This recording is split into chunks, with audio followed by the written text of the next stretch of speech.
Hello, and welcome to our latest edition of Facebook Live. My name is Dr. Angela Hargrove, and I work here at Inner Peace Counseling Services. And these are my colleagues. Hi everyone, it's Tasha Ganthier. And Sherry Green. And today we're actually going to talk about life transitions and managing life transitions. So we're going to I think Tasha, you're going to start today, right? Oh, Sherry's No, gonna I'm start.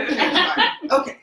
So I think we should talk about first was the definition of transition, and that's the process of moving from one situation or circumstance or condition to another one. And there are lots of different kinds of transitions that you're going to encounter throughout your life. There are going to be transitions in relationships. We've been talking about relationships for the last, I think, 3 times that we came on. Right. And so there's a beginning and a middle and an end sometime to relationships. There are up times and down times, but there are lots of changes that happen in relationships and in relationship dynamics between parents and children, between spouses, right? Mm-hmm. And so that's one transition that everyone's going to have to deal with eventually, right? Right. There's another one, physical transitions or developmental transitions, so to speak. And when I think developmental transition, I think of physical and mental. Right. Mm-hmm. And so I think in terms of physical, it's just that your body's changing. Mm-hmm. Examples is like when a kid is when you see little kids on the playground and they're just coming into their pre-adolescent legs, Right. and they're stumbling over each other like little baby colts, right? And then there's also the transition of a woman changing from a child or a man, even from a teenager to young adulthood. And then again, you'll change again. And people think that transitions of body and mind end when you become an adult. It keeps going. It keeps going. There's young adult, there's middle age, there's older adult. Particularly middle age. Yeah. Move into middle age and your body just doesn't respond the same way No. or recover the same way as it has in the past. But it doesn't look the same. And sometimes people place false expectations on the body Yeah. to be the same as it was when you were 14. And so another transition is mental changes or mental transitioning. That's a developmental one too, because there we're going to talk about later capacity, but the mind can do certain things when it's a child, Yep. and when it's a Right. teenager, and when it's a young adult, and when it becomes more solidly grounded in adulthood. The mind also learns differently. The mind interprets their environment differently, manages or manipulates the environment differently as one ages and developmentally transitions. And different coping strategies are developed, and we'll talk about that a little bit too later. Resiliency happens differently in terms of a resilient child and a resilient older adult even. But it's also understanding that transitions allows us to build resiliency. Like when we can look back and see what helped us get through from one stage to the next or one place to the next, and see that we were using certain skills, and that's what we call resiliency in that aspect of transition. It makes you better capable of tolerating the next transition if you've been through some transitions. We talked about other life transitions, and when we were talking about transitioning, we talked about life seasons. Yeah. In terms of movement, like moving from one place to another, moving out of your house, going off to college, building your own home. Careers, changing careers. People think that, once they get their first job, that's it. That's not true. You're going to have lots of career changes. People are reinventing themselves now in middle age. Yeah. In middle age, educational transitions. I see this a lot when I'm working with kids, maybe moving from high school to college, in terms of the demand of education and how much information they're expected to press into their brains at a certain stage. Or just in midlife when you decide you want to do something different. And so now you're transitioning, going back to school, and you might be working and school, and your brain works differently when you go back to school later. And so trying to adjust to that transition of adjusting to how do I manage work all day, household responsibilities, and then go to classes or do my homework or, those kinds of things. Or even how education happens. So Yes. if you're going back to school now and you're middle aged or 50 something, then school is taught differently. Yes. Academics, the approach to academics Right. is different now. And that's another transition Yes. that you have to tolerate and hopefully have built some resiliency to. We talk also about social connections and transitions. That's another type of transition. Mhm. What felt good in terms of friendship maybe when you're 19 might not feel so good when you're 45. Mhm. Right. Also, you should have more maybe, or maybe less, Mhm. but the manner in which you socially interact with your world and the manner in which you make connections or don't make connections will be transitioning as you're transitioning. Our interests are going to change. Mhm. Yeah, what we liked back then, we're not going to like now. I hope not. Well, and it allows you then sometimes to, even though it's scary, to move from this social group to another social group because your interests are changing and the things that you want to engage in are different from the friends that you may currently have. Mhm. And we often find that difficult to do that, to figure out how do I do that? How do I let these friends go and move into a different group of friends because I'm changing and I'm different, and recognizing that it's okay to do that. It is okay to do that. And so when we're talking about all these transitions and all these changes and moving from one circumstance or one period of life or one stage of development to the next, we're going to encounter some unrest or unsettling. And I think Tasha's going to talk to us more about the challenge. Yes, and that's when we come to challenges in transitioning. There are automatic challenges in transition because we're people. Right. And this is a big part of, the world that we live in today. We find here as psychotherapists and psychologists that in the world that we live, a lot of times people don't give themselves permission to recognize that it's absolutely okay to have a response, negative or positive, to change. We're going to have responses. It's not always going to be positive. Right. And if you're having a negative response to it, we must assess what that looks like. Now, challenges in transition usually are built into fear. We become very fearful, which is a big part of growing up, is to move away from fear and become more solid in our acceptance that change doesn't mean the end of my life. Change is actually a good thing. It just allows me to grow. But a lot of times we get stuck because we get so fearful that things are going to fall apart. Things are not going to turn out the way I would like it to be. My life is not going to feel this way. Or I'm always going to be in this situation because it feels like this is going on forever. But I feel like I'm in an ongoing transition. Every day is something new and something is going on that's making me feel overwhelmed. And it's important for us to recognize that, when you have low tolerances, which happens in transition, your tolerance to the stimuli or the experience could be very overwhelming. For example, having a baby. Some people enjoy the process, right? Other women struggle with the process. They become scared and very volatile and very irritable and nervous and overwhelmed and then anxious, and goes through all these different features of who they are. And then for some, it's a joyous, wonderful, every step of it for some women are just, oh, it was amazing. I don't remember anything negative about it. And then others would say, oh my gosh, it was hell.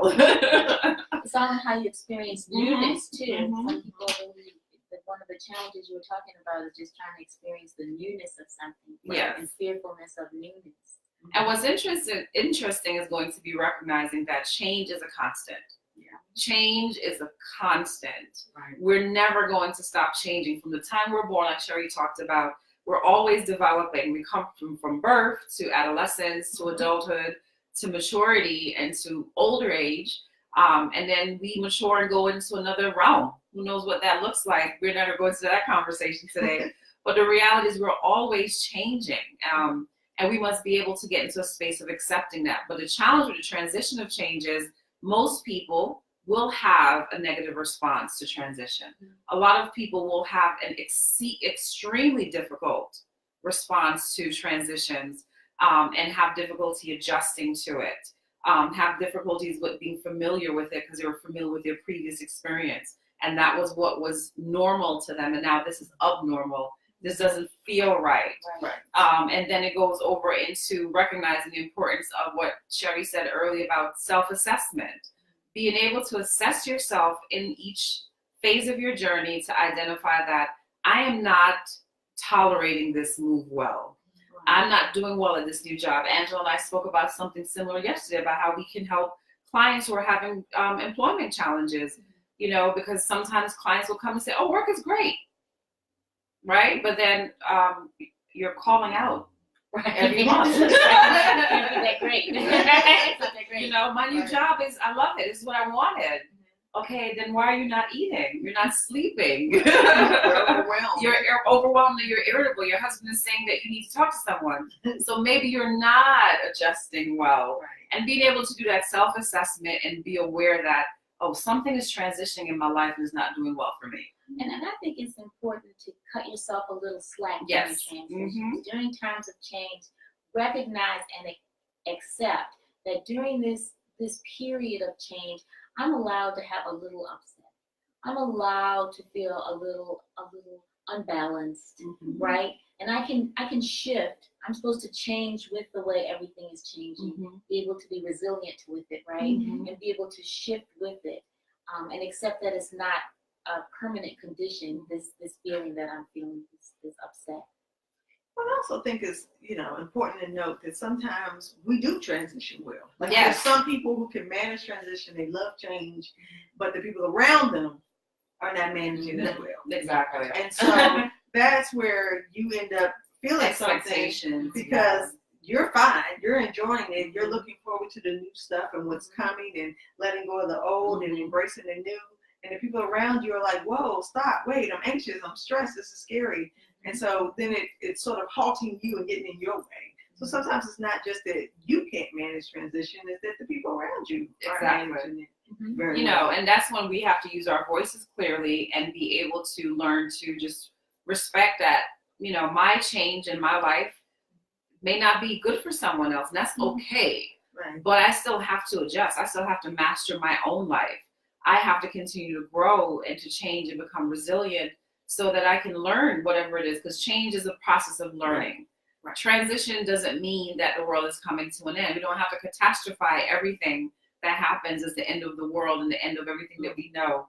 We can actually accept that and use it. And the people that Angela are talking about who master transitions well are generally people who are very accepting of their lives, very aware of who they are, and also can challenge the world that they're in and be able to push against the wind a little bit and say, you know what, I just need an umbrella today. It's gonna rain. They're also open to the newness Yeah. that change brings. I mean, I think that's when you're closed and you want to feel safe just in a cocoon or a little box, then yes, outside of that, it's going to feel scary. But you have to be able to embrace the newness and be willing to accept that there's going to be some different things happening. And I think that comes with self-awareness. Yes. Because you can feel safe no matter in what position and what circumstance you find yourself in.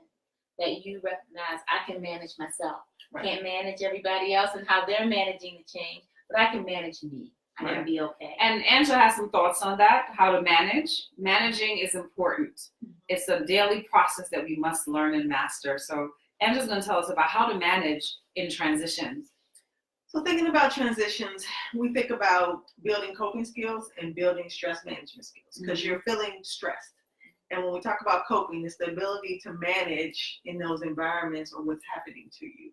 And so in order to do that, we there are a lot of different areas that we can cover. So we'll go over a few, but one of the important ones is self-care.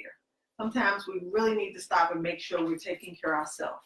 So how much sleep we're getting, how we're eating. If we're sort of eating a bunch of junk food, then we're going to have the crashes of sugar and just not feel good because our body's not getting the proper nutrients and things that we need.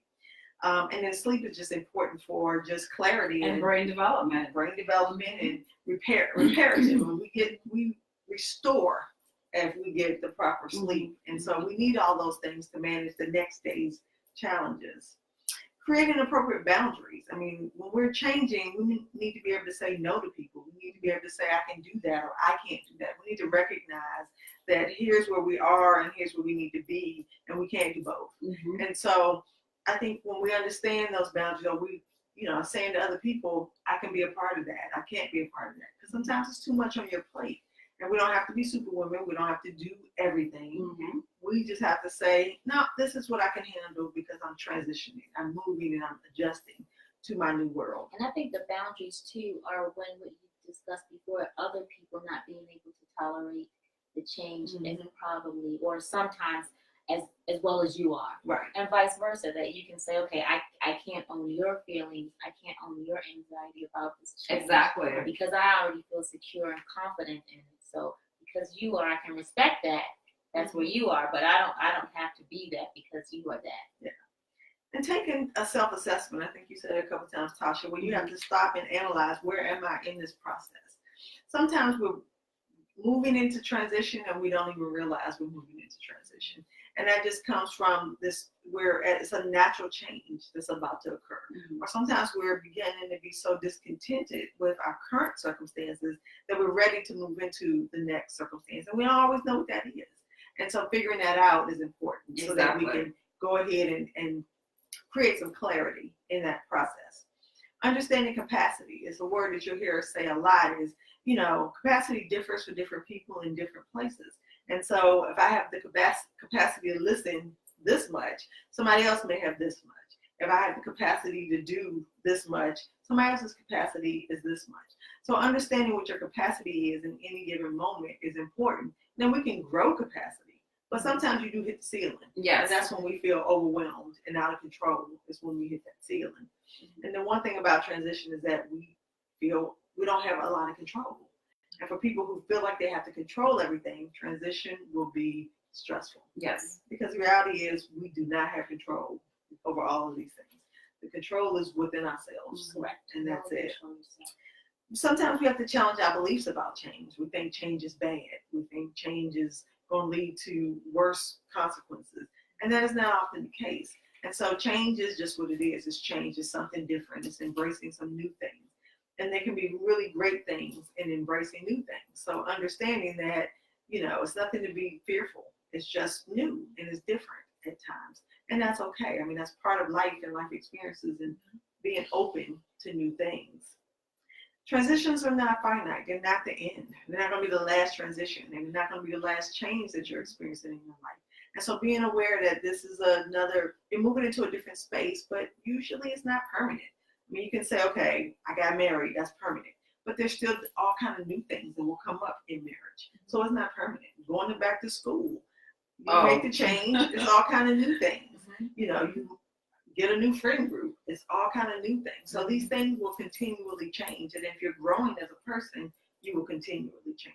And that's what we expect. You should not be the same person you was 20 years ago. Not at all. And not be the same person 20 years from now. Not at all. There should be growth and change. It's also important to learn how to ask for help, appropriate help, because people can support you. And nobody's an island. And these people that I don't like to ask for help, we really cannot survive on this planet alone. We are social creatures. We're not built that way. No, Right. we're not designed that way. And we're designed for the connection. And so being able to say, hey, I need a little help in this way or that way is an important part of building resilient skills. And so I think, these are just an example of some of the things that help us grow in our capacity to manage change. And it will, depending on what your issues are, they will be different skills that you may need to master in order to move through a transition successfully. Yes. But it's important that we all learn those skills. Mm-hmm. And the reality is, like Angela was saying, when it comes to asking for help, this is where we sometimes get into a lot of trouble. Whenever we are finding ourselves struggling with situations such as sobriety, the ending of a relationship, the loss of a loved one, the loss of a job. A lot of times people will self-isolate and will move away and withdraw from their normal routines. And then it becomes even more overwhelming because now you don't have reinforcements. Supports help to reinforce the positive thoughts that we have. And supports help to reinforce the positive activities that we engage in. Because having a girlfriend that will show up at your door and say, hey, knock on that door. I didn't hear from you. What's going on? Let's go out. Let's go have some coffee. That makes the world of a difference. Absolutely. When you're having a difficult transition. Having a family member, like a mother who says, oh my, you broke your knee. I'm coming over to take care of you. Right. And help you adjust before you go back to work. makes a difference instead of sitting at home saying, I don't want to bother anyone. I don't want to be a burden to anyone. And we hear that a lot, as practitioners. And we have to challenge our clients to remember, but if they were in that situation, what would you do? Well, I would help. So why would not you want the same for yourself? So think about it in the terms of, having support means it builds you up, it keeps you going rather than tearing you down. And so one of the things developmentally that we should be doing is to develop healthy and strong support groups. But sometimes people have challenges with that and have not been able to successfully do it. And that's when you can use professionals, people like us. We become your support group. We become your assistants. And happy to do it. Yeah, we become the people that tell you this transition is not finite. And so we'll sit with you in this moment and kind of ride this out with you and give you strategies to kind of help with those things. And help build up your support. Absolutely. Because that is important. I mean, I think that's one of the things that we miss as Black women, that we need a group of people to support us. And it can be a combination of all kinds of people, from coworkers to family to friends to acquaintances or people you met at the gym when you're working out. I mean, we can build a support network of various degrees, some very close and some not as close, but they can help us get through and manage life transitions. And there's nothing like having a girlfriend. Remember that. There's nothing like having a friend. And there's nothing like having, that person, accountability partner that will say, hey, I know you. You're just changing right now, and it's okay. So let's keep going. Let's not stop. And that's all transitions are about, is not stopping. It's continuing, because we all have goals and we all have dreams. And the only way to fulfill those things is to learn. And that's what occurs during transition. At the bottom line for us is that it is helping you live your best life and live it now. And so transitions help you get to your best life. So we thank you for letting us into your homes or workspaces or wherever you are and listening to us today. If you get a chance, check out our new website. We've updated it, made some changes. We hope you guys will like it and give us some comments. And also like us on Facebook. Let us know what you think about what the topics we're talking about, or if there are other topics that you'd like to hear. We'd like to hear from you. So thank you. Thank you. Have a good day. You too. Bye. Guys, enjoy your day.